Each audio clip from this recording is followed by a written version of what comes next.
Hello everyone. आज मैं आपसे बात करने जा रही हूँ डेटा लिंक लेयर के बारे में। अगर इसके पहले आपने फिजिकल लेयर नहीं देखा है तो प्लीज़ डिस्क्रिप्शन बॉक्स में जाकर लिंक पर चले जाइएगा, आपको पूरी प्लेलिस्ट मिल जाएगी एडवांस कम्युनिकेशन के टॉपिक्स की। आज मैं आपसे डेटा लिंक के बारे में बात करती हूँ, तो चलिए शुरू करते हैं। जैसा कि आपको पता है, डेटा लिंक लेयर आपकी 6 नंबर की लेयर है अगर आप सेंडर की साइड से देखते हैं तो, और अगर रिसीवर की साइड से देखते हैं तो ये आपकी 2nd नंबर की लेयर है। यानी नेटवर्क से जो कुछ भी डेटा आ रहा होगा वो डेटा लिंक लेयर पे पहुंचेगा और डेटा लिंक लेयर के बाद फिजिकल लेयर पे पहुंचेगा। लेकिन अगर हम रिसीवर की साइड से देखते हैं तो डेटा पहले आपका फिजिकल लेयर पर आता है, उसके बाद वो डेटा लिंक लेयर पर जाता है। तो डेटा लिंक लेयर कि क्या रिस्पॉन्सिबिलिटी है डेटा को ट्रांसमिट करने के लिए। मतलब अगर एक कंप्यूटर से दूसरे कंप्यूटर पे डेटा ट्रांसमिट हो रहा है, जैसा मैंने आपको फिजिकल लेयर के थ्रू बताया था। सपोज आप पेटीएम से पेमेंट कर रहे हैं, पीएनबी से नेट बैंकिंग में अगर आप मनी ट्रांसफर कर रहे हैं, तो इस प्रॉपर प्रोसीजर में यानी कोई भी डेटा, कोई भी इंफॉर्मेशन अगर आप ट्रांसफर कर रहे हैं तो डेटा लिंक लेयर क्या भूमिका निभाता है उस पर्टिकुलर प्रोसेस में, आइए बात करते हैं। जैसा कि आपको डायग्राम में क्लियर हो रहा होगा, डेटा लिंक लेयर का काम क्या है कि डेटा लिंक लेयर आपका सेंडर से डेटा लेता है और वो डेटा वो राउटर को भेजता है। ठीक है, आपका सपोज यहाँ पर आपको पेटीएम को आप कहीं बैंगलोर में पेमेंट कर रहे हैं, या कोई रिसीवर है जो आपका बैंगलोर में बैठा हुआ है, उसको आप डेटा को पेमेंट कर रहे हैं, आप जीकेपी में हैं। ठीक है, तो यहाँ से बहुत सारे राउटर के थ्रू आपका डेटा वहाँ तक पहुँचेगा। तो जो डेटा लिंक लेयर है उसका काम ये नहीं है कि यहाँ से डेटा यहाँ तक पहुँचाओ, यानी अपने मोबाइल से डेटा उसके मोबाइल तक पहुँचाओ। डेटा लिंक का सिर्फ इतना काम है कि अपने मोबाइल से जो डेटा है उसको आप राउटर तक पहुँचा दीजिए। यानी जो डेटा लिंक लेयर है वो क्या करता है, हॉप टू हॉप डिलीवरी करता है। यानी डेटा लिंक लेयर आपका एक राउटर तक भेजेगा, एक राउटर से दूसरे राउटर तक भेजेगा, ये आपके डेटा लिंक लेयर का काम है। और जो डेटा लिंक लेयर है वो क्या करता है, अगर हम सेंडर की साइड से देखते हैं तो जो भी हमारा नेटवर्क लेयर से पैकेट आ रहे होते हैं, नेटवर्क लेयर की अगर हम बात करते हैं तो नेटवर्क लेयर पर हमेशा जो डेटा होता है वो पैकेट्स के फॉर्म में होता है। तो जो डेटा लिंक लेयर है उसको वो फ्रेम्स में कन्वर्ट करता है।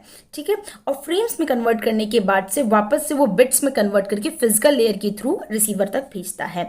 तो जो डेटा लिंक लेयर है वो क्या करता है, हॉप टू हॉप डिलीवरी करता है। हॉप टू हॉप का मतलब क्या है, आपका यहां से एक सेंडर से आपका राउटर तक गया, राउटर से दूसरे राउटर तक गया, तो यानी हॉप टू हॉप डिलीवरी या नोड टू नोड डिलीवरी करता है। जो आपका नेटवर्क लेयर है, नेटवर्क लेयर क्या करता है, सीधे सेंडर से वो रिसीवर पर डेटा को सेंड करता है। अब अगर हम ट्रांसपोर्ट लेयर की बात करें तो ट्रांसपोर्ट लेयर क्या करता है, प्रोसेस में, मतलब अगर आप पेटीएम यूज कर रहे हैं तो वो दूसरे मोबाइल के पेटीएम प्रोसेस यानी पर्टिकुलर ऐप तक जाकर डेटा को ट्रांसफर करेगा। तो हर एक लेयर की रिस्पॉन्सिबिलिटी डिफरेंट डिफरेंट है। जो डेटा लिंक लेयर है बेसिकली वो स्विचेस, ब्रिजेस को यूज करता है डेटा को कनेक्ट करने के लिए या लेयर को कनेक्ट करने के लिए। सपोज जैसे अगर आप इस डायग्राम को देख रहे होंगे तो आपको क्लियर होगा, मुझे सपोज इस C1 से डेटा को भेजना है B5 तक। ठीक है, तो डेटा लिंक लेयर का काम क्या है, इस C1 यानी इस डिवाइस से डेटा को राउटर तक भेजना। डेटा लिंक लेयर का काम है इस डिवाइस से सिर्फ राउटर तक भेजना, इतना काम आपका डेटा लिंक लेयर का है। तो डेटा लिंक लेयर की और क्या रिस्पॉन्सिबिलिटी है राउटर तक भेजने के अलावा, सबसे पहले रिस्पॉन्सिबिलिटी है फ्लो कंट्रोल की। फ्लो कंट्रोल का क्या मतलब है, सपोज अगर आप इस डायग्राम में देख रहे हैं,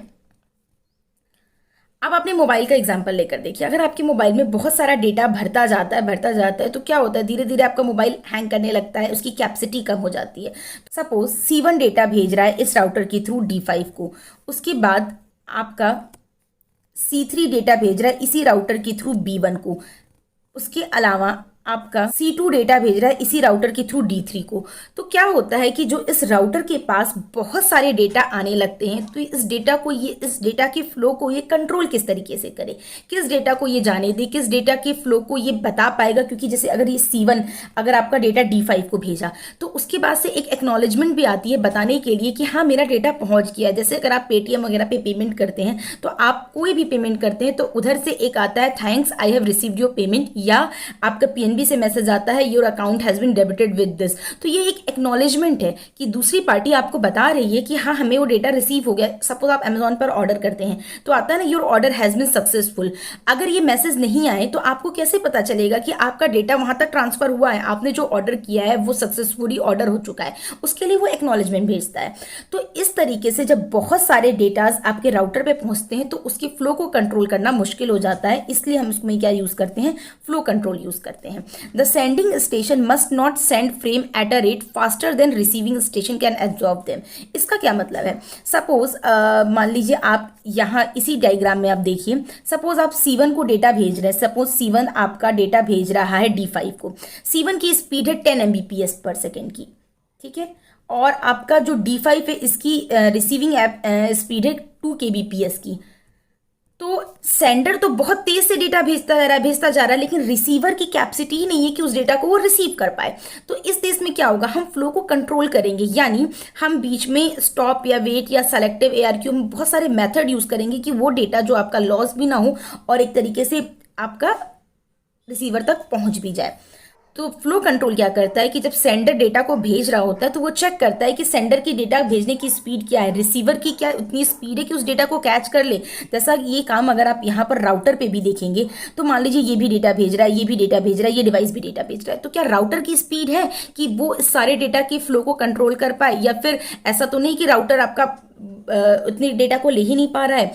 फ्लो कंट्रोल का काम दोनों लेयर पर होता है, यानी डेटा लिंक लेयर पे भी होता है, ट्रांसपोर्ट लेयर पे भी होता है। दोनों लिंक पर एक ही काम क्यों हो रहा है, इस चीज को बहुत ध्यान से समझिएगा। अगर हम डेटा लिंक लेयर की बात करते हैं तो डेटा लिंक लेयर का मतलब है डेटा लिंक लेयर सिर्फ राउटर पर ध्यान देता है, यानी इस डिवाइस से यहाँ डेटा जा रहा है, इस डिवाइस से यहाँ डेटा जा रहा है, इस डिवाइस से यहाँ डेटा जा रहा है, तो इस फ्लो कंट्रोल को कंट्रोल करेगा। लेकिन जो ट्रांसपोर्ट लेयर होता है, इस डिवाइस से डेटा सपोज हम यहाँ भेज रहे हैं तो ये पूरे प्रोसेस में फ्लो को कंट्रोल करेगा।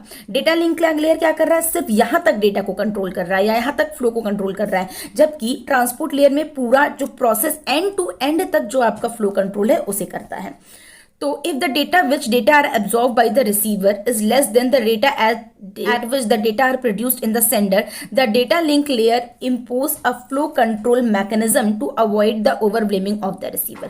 क्या है आपके वो सारे मेथड फ्लो कंट्रोल के? Stop and wait, sliding window, go back and selective repeat. ये सारे मेथड मैं आप, क्योंकि इससे न्यूमेरिकल इसके जो फॉर्मूले हैं वो आपसे डायरेक्टली पूछे जा सकते हैं, तो इसलिए मैं ये प्रॉपर टॉपिक नेक्स्ट वीडियो में लूंगी। अभी मैं सिर्फ डेटा लिंक लेयर की वर्किंग को एक्सप्लेन कर रही हूँ। प्लीज वीडियो को कंटिन्यूएशन में जरूर देखिएगा। नेक्स्ट टॉपिक हमारा रहेगा फ्लो कंट्रोल, जो डिफरेंट टेक्निक है इनके कंपैरिजन का और टेक्निक किस तरीके से परफॉर्म कर रही है। नेक्स्ट आपकी बात आती है एरर कंट्रोल की। एरर कंट्रोल का क्या मतलब है? सपोज जैसा कि इस डायग्राम में आप देख रहे हो, ये C1 है, C1 ने डेटा 1110 भेजा किसको? D5 को, ठीक है, इस राउटर के थ्रू गया और D5 ने रिसीव किया ये डेटा, ठीक है। अभी आप देख रहे हो कि कितनी एरर है। सेकेंड बिट पर हमने 1 भेजा था, जबकि सेकेंड बिट पर यहाँ पर 0 रिसीव हो रहा है। तो इस तरीके से आपको क्या समझ में आ रहा है कि यहाँ पर एरर आई, मतलब हमने तो भेजा था क्या, हमने भेजा था 11110, लेकिन रिसीवर की साइड पे क्या रिसीव हो रहा है? रिसीवर की साइड पर आपका रिसीव हो रहा है 10110, यानी जो सेकेंड नंबर की बिट है वो आपकी बदल गई है। तो इस टाइप की कंट्रोल को हम किस तरीके से कर सकते हैं? इस टाइप की कंट्रोल के लिए हम एरर कंट्रोल यूज करते हैं। Any bit error introduced by the transmission system must be corrected, यानी जो भी आपकी एरर आई है आपके लेयर में, आपके डेटा को भेजने में, तो उसको आपको करेक्ट करना बहुत जरूरी होता है। और वो काम कौन करता है? Error control. एरर कंट्रोल का काम ट्रांसपोर्ट लेयर पे भी होता है, बट राउटर तक आपके एरर को कौन कंट्रोल करेगा? आपका data link layer. The data link layer at a reliability to the physical layer by adding mechanism to detect and retransmit damaged or a lost frame, ठीक है। कभी कभार होता है कि हमारा डेटा बीच में ही लॉस हो चुका रहता है, तो ये एरर कंट्रोल का काम है कि उस डेटा को वो रिसीवर आपका बताएगा कि ये डेटा तो हमें मिला ही नहीं है, तो इस केस में आपका सेंडर दोबारा से भेजता है। It also uses a mechanism to recognize duplicate frame. कभी कभार ऐसा होता है कि एक साथ 2 फ्रेम दोबारा पहुंच गया रहता है। जैसे सपोज सेंडर का काम क्या, अभी इस चीज को आप रियल लाइफ में एग्जाम्पल में देख सकते हैं। कभी कभार क्या होता है कि आपके फोन से 2 बार पेमेंट हो चुका रहता है। सपोज आपके पास यहाँ से पेटीएम से इंफॉर्मेशन नहीं आई या एक्नॉलेजमेंट नहीं आई कि आपका डेटा पेमेंट हो चुका है, और आपका दोबारा से पेमेंट शुरू हो गया।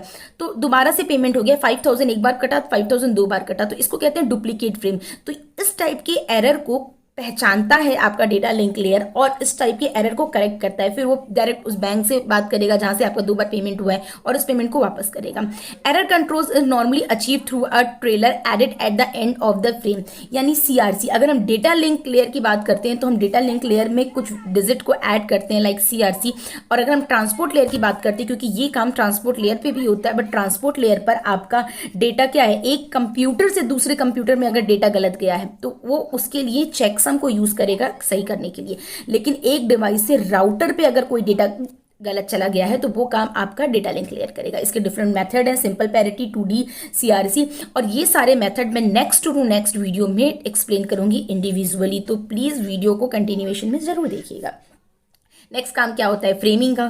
फ्रेमिंग का मतलब है कि जो नेटवर्क लेयर से डेटा आ रहा है उसके हेडर और ट्रेलर को ऐड करता है, यानी उसमें वो मैक एड्रेस को डालता है ताकि वो जो आपका डेटा है वो आपका पर्टिकुलर राउटर तक पहुंच सके। The data link layer divide the stream of packet receive from the network layer into a manageable data called frames. तो ये जो आपका नेटवर्क लेयर से जो भी पैकेट आ रहे हैं उसको वो फ्रेम में कन्वर्ट करता है। नेक्स्ट आता है physical addressing. If frame are to be distributed to a different system on the network the data link layer adds physical address. इसका ये मतलब है, सपोज आपका अगर C1 से आपको C3 में ही डेटा भेजना है तो ये सेम नेटवर्क पर डेटा भेज रहा है, तो इसके लिए हमें मैक एड्रेस रिक्वायर्ड होगा। बट अगर आपको C1 से डेटा D5 में भेजना है तो उसके लिए आपको फिजिकल एड्रेस रिक्वायर्ड होता है, जो कि फिजिकल एड्रेस कौन प्रोवाइड करता है, डेटा लिंक लेयर प्रोवाइड करता है। तो अगर हमें दूसरे नेटवर्क पर डेटा को भेजना होता है तो हम क्या करते हैं, ऐड फिजिकल एड्रेस, यानी फिजिकल एड्रेस को ऐड कर देते हैं। ठीक है, फ्रेम के साथ ही फिजिकल एड्रेस को ऐड कर देते हैं ताकि वो D5 तक डेटा को पहुंचा सके। उसके बाद से आता है लिंक मैनेजमेंट का काम। The initiation, maintenance and a termination of sustained data exchange require a fair amount of coordination and cooperation among the stations. Procedure for the management of the exchange are required. इसको मैं individually proper explain करूंगी, flow control, error control, अलग अलग videos में, क्योंकि यहाँ से questions हर साल पूछे जा रहे हैं, तो आगे की वीडियोस को भी जरूर देखिएगा। नेक्स्ट जो बहुत इंपॉर्टेंट काम आता है आपका वो होता है मीडिया एक्सेस कंट्रोल का। इसका क्या मतलब है, एक्चुअली इसको हम दो पार्ट में डिवाइड किए हैं, logical link control and media access control. तो लॉजिकल लिंक कंट्रोल का क्या काम है, फ्लो कंट्रोल और एरर कंट्रोल का, जो कि मैं आपको ऑलरेडी बता चुकी हूँ। मीडिया एक्सेस कंट्रोल का क्या काम है, मीडिया एक्सेस कंट्रोल या multiple access control. Multiple access control का क्या मतलब है, सपोज आपका ये डायग्राम है, C1 डेटा को भेज रहा है राउटर के थ्रू D5 को। ठीक है, सेम अब ये जो राउटर है, या जो आप एक तरीके से कह सकते हैं कि ये जो आपकी वायर है, इसी वायर पर C2 भी डेटा को भेज रहा है D7 को। तो ये राउटर है, अगर ये राउटर बहुत ज़्यादा डेटा को नहीं हैंडल कर पा रहा है तो क्या होगा, एक बार में तो वो एक ही डेटा को लेगा, C1 डेटा को लेगा या तो C2 डेटा को लेगा, किसी एक डेटा को लेगा। तो कैसे डिसाइड करें कि कौन सा डेटा पहले जाएगा राउटर पे, ये काम कौन सा करता है, आपका मीडिया एक्सेस कंट्रोल करता है।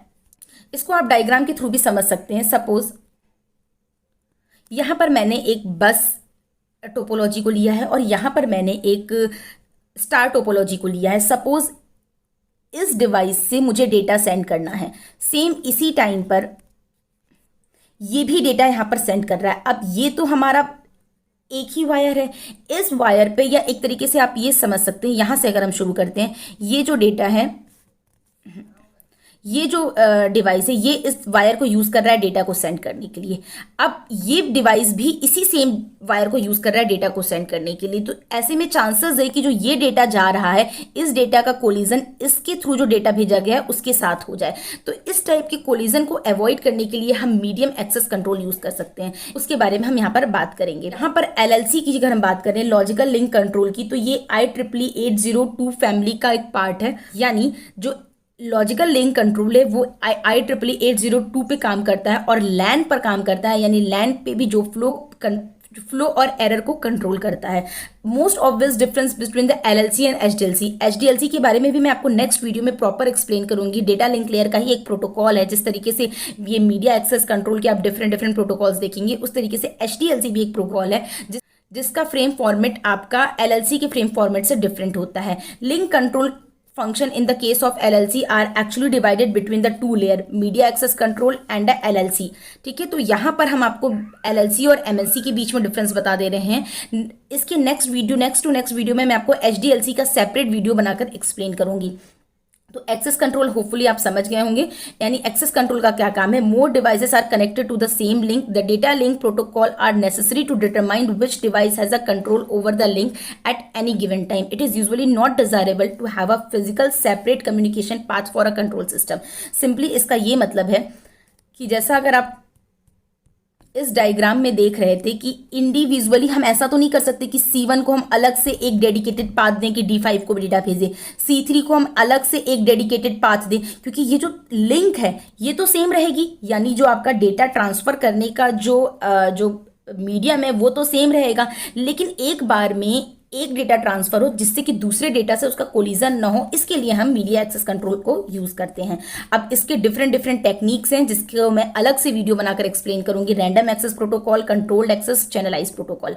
रैंडम एक्सेस प्रोटोकॉल का मतलब क्या है कि रैंडमली कोई भी डेटा भेज दे रहा है। सपोज ये आपके बस टोपोलॉजी है और इस बस टोपोलॉजी से इधर पे अगर आपको डेटा भेजना है तो ये भी भेज सकता है इसी पर। ये आपका राउटर है, यहाँ पर सपोज डेटा भेजना है तो ये भी भेज सकता है, ये भी रैंडमली कोई भी भेज दे रहा है। कंट्रोल एक्सेस प्रोटोकॉल में क्या है कि हमने कंट्रोल दिया है कि एक टाइम पर आप ही डेटा भेज सकते हैं। चैनलाइज प्रोटोकॉल का मतलब क्या है कि हम उसको डिवाइड करते हैं फ्रीक्वेंसी या टाइम डिवीजन के रिस्पेक्ट में, यानी फ्रीक्वेंसी के रिस्पेक्ट में डिवाइड करते हैं या टाइम के रिस्पेक्ट में डिवाइड करते हैं इस पर्टिकुलर चैनल को जिसके थ्रू आप डेटा को भेज सकते हैं। तो ये प्रॉपर डेटा लिंक लेयर की वर्किंग हो गई है। इसकी इंडिविजुअल वर्किंग से भी क्वेश्चन आते हैं, लाइक स्टॉप एंड वेट से, और सबसे इंपॉर्टेंट है CMA यानी carrier sense multiple access collision division, इससे भी न्यूमेरिकल आते हैं। तो आगे वाले वीडियो में मैं आपसे न्यूमेरिकल भी डिस्कस करूंगी। जो पसंद आती है तो अपने दोस्तों के साथ शेयर कीजिए। पढ़ाई कंटिन्यू रखिए। Thank you.